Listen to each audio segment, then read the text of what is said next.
Hi, I'm Jackie Rowland-Smith, sales agent at McGrath North Shore. Today we're going to give you some incredibly helpful tips on how to bid successfully at auction.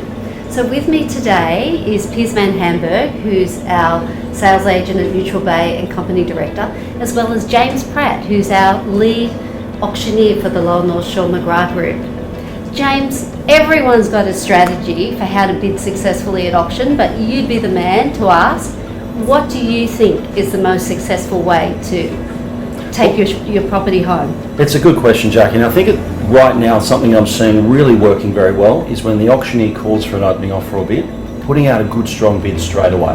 And again, that establishes yourself, it lets everyone know you're setting the tone, and you're going to knock out a couple of buyers if it's a good strong bid who don't have quite as much money and they won't bid at the rest of the auction. James, if you're the first bidder, do you have a higher chance of actually buying the property? Absolutely. There's a great statistic out there that shows the person that puts that first bid in, then going on to buy the property. And certainly for anyone, put that strong bid in straight away.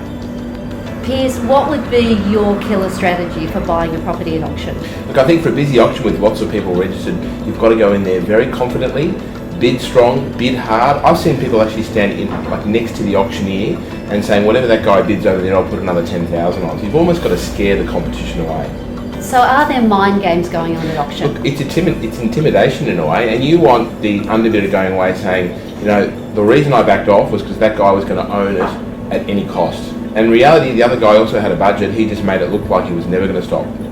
James, any other hot tips? I think Piers summed it up. I mean, you want to establish yourself as the alpha male and for everyone else to be chasing you. So if you're throwing in big bids, it's either them to keep up with you or they're going to be out. Now, what about a quieter auction? So there's only a few bidders. The approach is going to be very different. Absolutely, and I think in that particular case, you may hear the auctioneer saying, we're going to pass the property in. And the great thing about McGrath is we offer by courtesy rather than convention the opportunity for the highest bidder to have first right to negotiate. And I cannot stress enough, 98% of the time if the property is passed in, that highest bidder who has first right to negotiate goes on to buy the property. So put yourself in that strong position. You've got to remember the auction is very psychological. So if you're sitting back watching everyone else go, eventually they're going to keep going too far in front. And you've got to be the person they're chasing. You've got to set the tone. If they're going in 25s, go in a 50. If they're going in 100s, put in more, and that'll put you in a really strong position. How much psychology is involved on the day? Huge psychology. And don't forget, there's going to be people there that have never bid, people that have bid 4 or 5 times, and people think that they've got it all worked out. So everyone's got their own strategy, and you've just got to keep up. Piers, if someone's going to bid at auction, what do they need to do? Well, I think firstly, do your research. You need to get out there, know property prices, and actually know what you're going to pay. You don't want to be paying too much over the odds for a property. Secondly, you also need to do all of your investigations prior to bidding. If you buy at auction, you're owning it. There's no cooling off period. So it's important you do building and pest inspections for houses, strata searches for apartments, and also have your solicitor look into the contract prior to bidding. And finally, don't forget you need to bring some ID on the day. That would be a driver's license or a passport, along with some secondary identification with your address on it. So you do need ID to bid. James, what questions are there surrounding 10% deposit on the day? I would straight up say, ask the question, is it a 10% deposit acceptable? Because most auction contracts are 10%. However, we're finding it more and more common for a 5% deposit to be accepted. But this is something you want to get done before bidding, as far out from the auction as possible.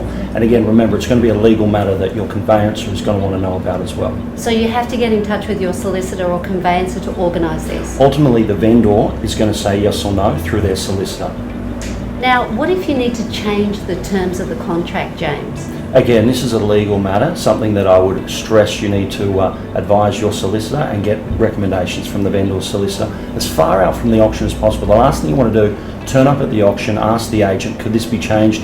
He says no, and you have to watch your dream house being sold to someone else. Piers, is it possible that different bidders have different terms? Yeah, absolutely, because different bidders have different needs. I'll give you an example. There might be 3 buyers registered at an auction, or 3 buyers bidding. Buyer number 1 is on a 6-week settlement, buyer number 2 is on an 8-week settlement, and buyer number 3 is on 14 weeks. So that all gets organised before the auction. James, what happens if you want to bid on the day, but you can't get to the property? It's not a big problem, and again, it's very common in today's market at the moment. All you have to do, let the agent know, and they'll certainly send you out a authority for someone to bid on your behalf. Today's technology is even easier because you fill out the form, and obviously you've got to provide some form of identification. Just take an iPhone photo and you can send that back to the agent. He can print that off, you can fill out the rest of the form, email that back. If you're overseas and you need someone to bid and you don't have someone in Australia, very simple. Just let the agent know and they can arrange for an agent to bid on your behalf, and just fill out that form, authority for the agent to bid via telephone.